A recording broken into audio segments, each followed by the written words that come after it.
Hello and welcome to Nitro Talk. All right, so where were we at? Before we get into that, you know the routine.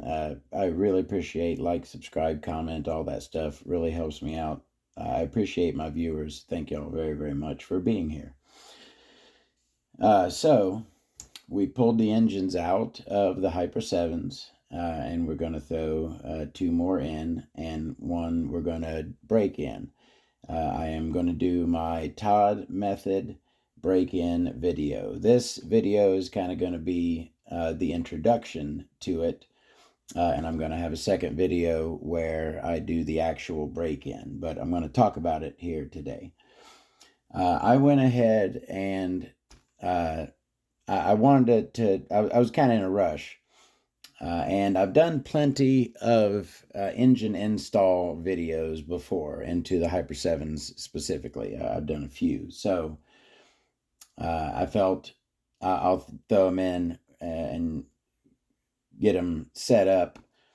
That way we can talk about the break-in and do the break-in, and then we'll run we'll get some runtime on the OPS Speedster Power,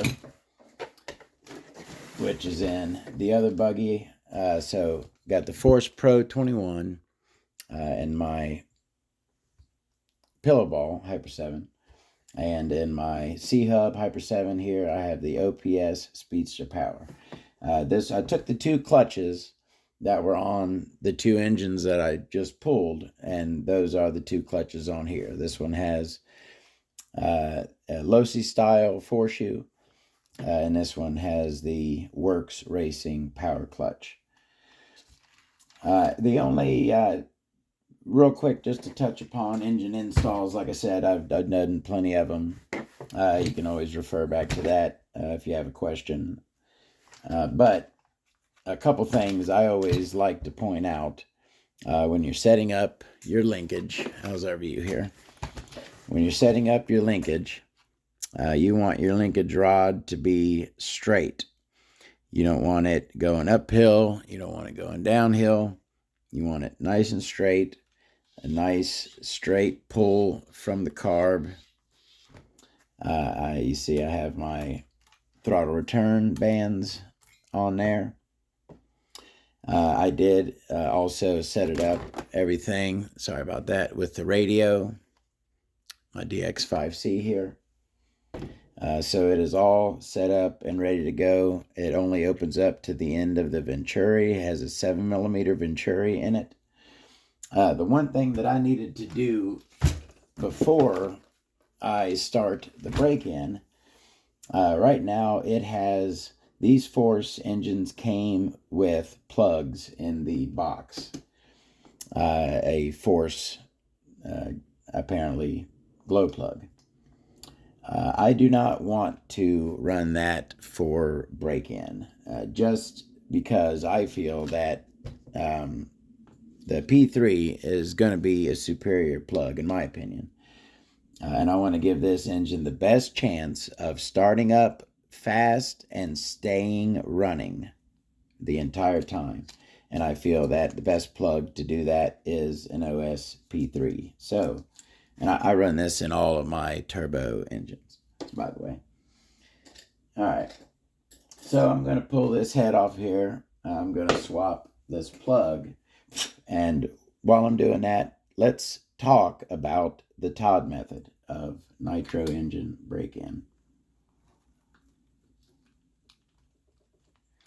I always like to, when I swap a glow plug, okay, I don't like, I'll do it if I have to, but I don't like removing the glow plug and putting the glow plug back in with the head on. I cannot see in there real good. I cannot see if something falls in, you know.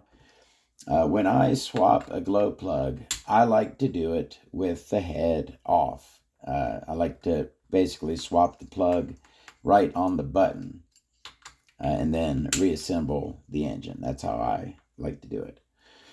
All right, so let's talk about the Todd method. And first of all, no, I'm not claiming that I invented this or I'm the originator. No one's ever thought of this before, nothing like that. I did formulate this. I switched. I originally did the standard heat cycle method for years. I still have a lot of engines that were broken in with the standard heat cycle method. But I feel, and it is a fact, I would say, that there are inherent issues with the heat cycle method. And those mainly come in the stopping and restarting of the engine. Take this glow plug out, put my P3 in, and I'll hand tighten it, basically seat it all the way down, and then I'll reassemble. And then after I have the head tightened back down, I will tighten the glow plug. All right, so anyone who has broken in a lot of engines can tell you that every now and then you'll get an engine that sticks when you are trying to restart it. It sometimes happens when you're trying to start it for the first time. When brand new engines, right, that are super tight, the piston can get stuck at the top of the cylinder. And then what you got to do, you normally will flip the vehicle over, you'll take a screwdriver and you'll advance the flywheel with the screwdriver to free up that engine, okay? That is something that really only happens with new engines that have not been broken in, right? That's something that happens during break-in. Doesn't happen during every break-in. I wouldn't even say it happens super often, but it does happen, right? That was one of the things that I wanted to avoid. I hated that. I hate having that engine stuck, right, locked solid, and having to take that screwdriver and advance the flywheel and free it up. I hated doing that. It did not feel good to do that to the engine, right? It didn't. I wanted to avoid that, okay? And let me tighten this P3 down. All right. This is ready for filling up with fuel and starting. I heat my engines prior to start. All right. Let's go ahead and say what we need to say here. All right. I wanted to eliminate the starting and stopping of the engine, okay? I did not like that part of breaking in. I thought, why not just start the engine one time? Well, what's the problem? What's the reason you stop the engine, right? You stop and start the engine to heat cycle it, right? It's the heat cycle method. Temperature up, temperature down, temperature up, temperature down. And that is done by way of starting and stopping the engine, okay? So I thought, well, how else can I raise and lower the temperature of the engine? And I thought, well, I could do that pretty easily. I want the temperature to go up. I can hit it with a heat gun. I want the temperature to go down. I can hit it with my air compressor, right? With compressed air on the cooling head to lower the temperature. One piece of feedback that I got, which is very valid, is that I don't get the temperature by way of dumping my air compressor into it, right? I can get the engine down to 70-ish degrees, about room temperature. But that, of course, is read at the glow plug, and I'm sure the engine is hotter. It's still running, by the way. I'm sure the engine is still hotter, right, in the compression area, while that temperature reading is 70 at the glow plug, right? And so that's a valid point. But I don't think that is a good reason to not do it my way, because Do you need to get it all the way down that low? The lower you get the temperature, the harder it is on the engine. Remember that. The hotter it is, the more it's expanded, and the easier, freer flowing those new tight parts, we're talking about an engine you're breaking in, are. The cooler it is, the smaller everything is, and it's harder to go up and down. So what I think, by keeping it running, you accomplish the heat cycle, right? You get the heating and the cooling. I get it up to 220, 230, 240. I get it down at the glow plug reading with my temp gun to 70, 80. I don't take it up to exact numbers. I don't take it down to exact numbers. I'll get into all that here in a minute. But I don't think that extra little bit of cooling is necessary.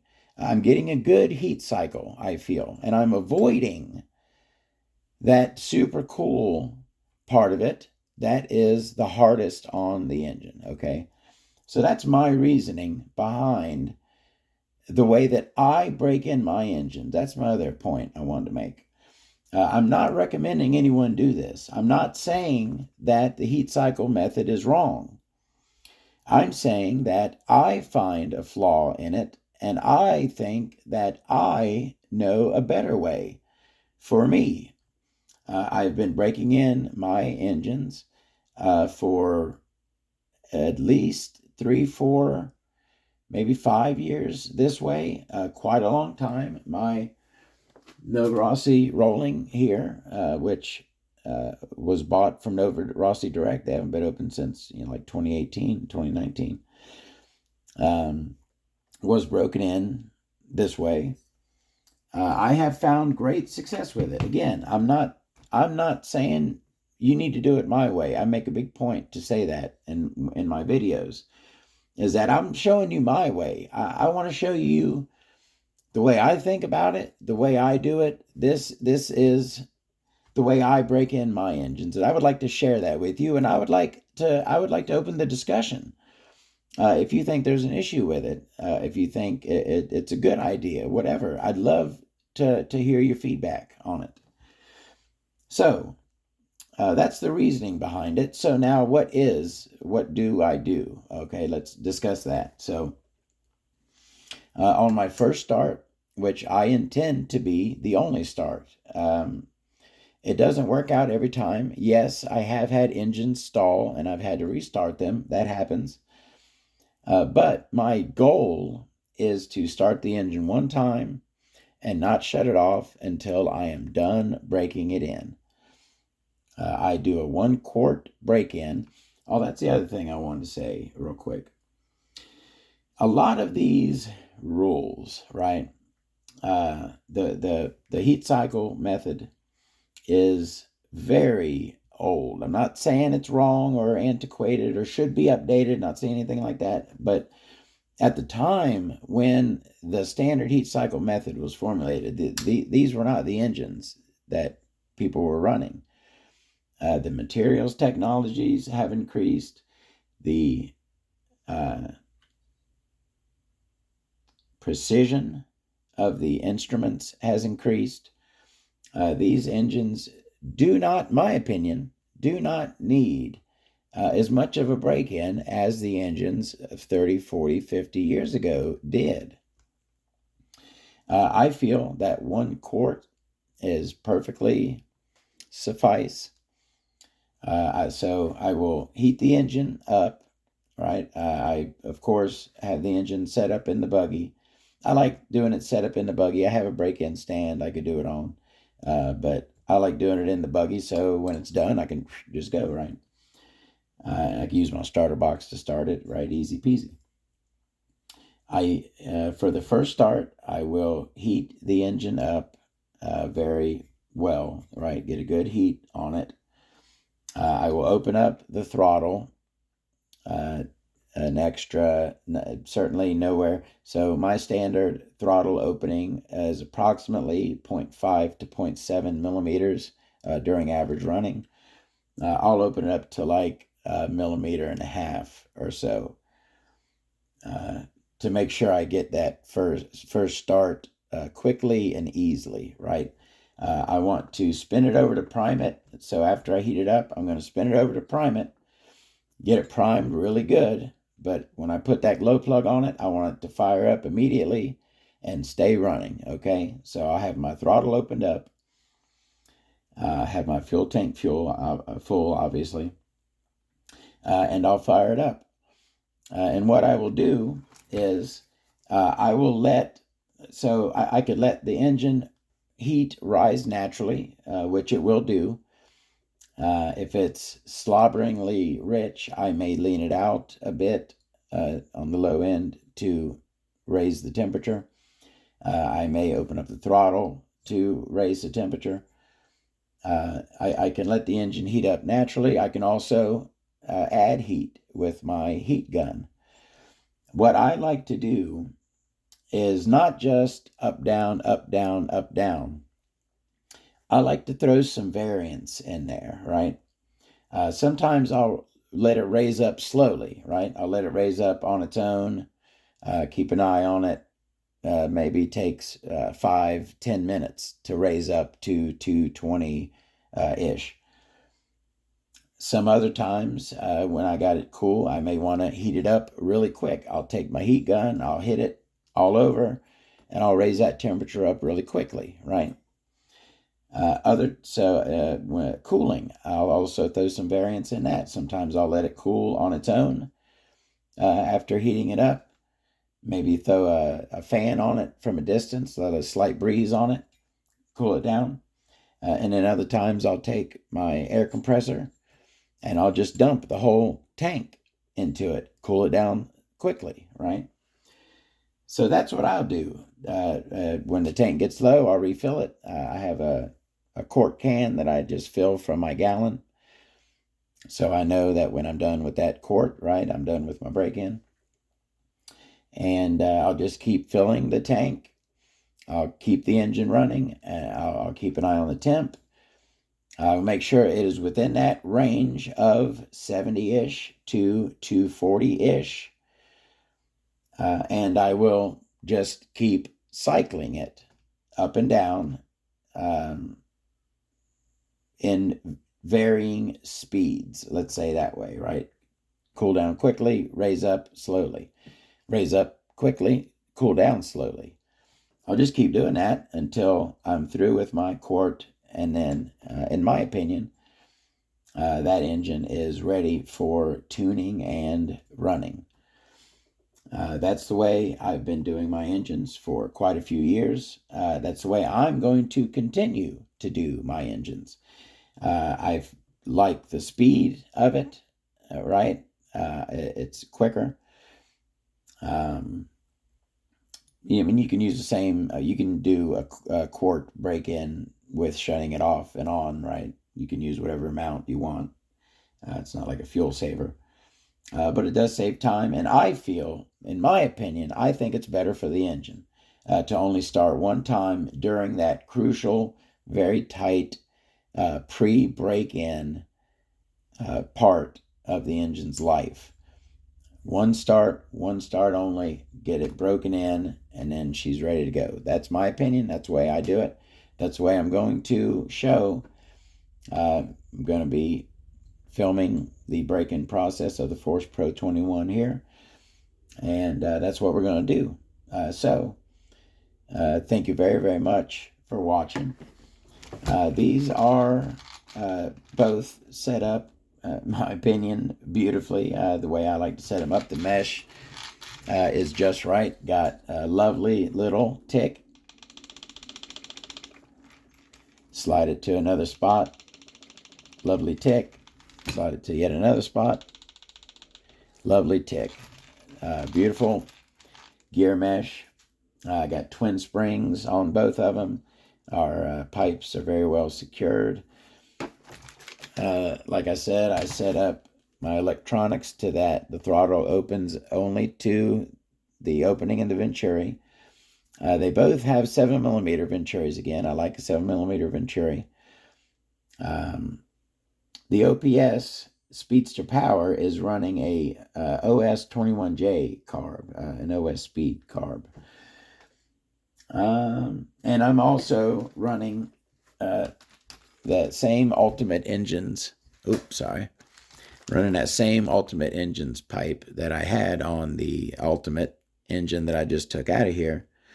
I thought that would be a good one to check out on the OPS Speedster Power. And I definitely will be covering that head with some fuel tubing and zip ties, as I've always done whenever I've ran it. And I have ran this engine. This is probably about the fourth time I'm coming back to run this engine. I don't run it a whole lot usually. I usually run it for maybe a half gallon at a time. I don't feel it has more than maybe 2 gallons on it. But I am back to run it again. Always love running it. I will protect the head. Mesh is set up lovely on this one as well. Nice little tick. And also, like I said, now this one, those of you who remember, this carburetor is locked on there. And I don't want to fight it. It's this carb has an insulator. I feel like it'll damage the insulator to try to wrestle it out. And it works perfect, so I'm just leaving it be. So I don't have an absolutely beautiful straight line on this one because that carburetor is stuck in place. But I got a nice flat line. It's not going up or down. It's nice and straight on that axis. And straight as can be. Do have my throttle return bands on that one as well. Also wanted to say, knock on plastic table. The servos are holding up great on both of these. I've had these 4 servos in these 2 buggies for about 3 years now. And they're all high-techs. I switched to high-tech. I used to be an Airtronics man, but I switched to high-tech a few years back, and I'm happy for it. They've been really, really good to me. And they're still working great. So knock on plastic. They're still working great. All right. Next video is the Todd Method break-in. We will see it in action, and then we will see the Force Pro 21 in action, as well as the OPS Speedster Power in action in the Hyper 7 buggies. Thank you all for watching. I really, really appreciate it. See you on the next one. Have a great day.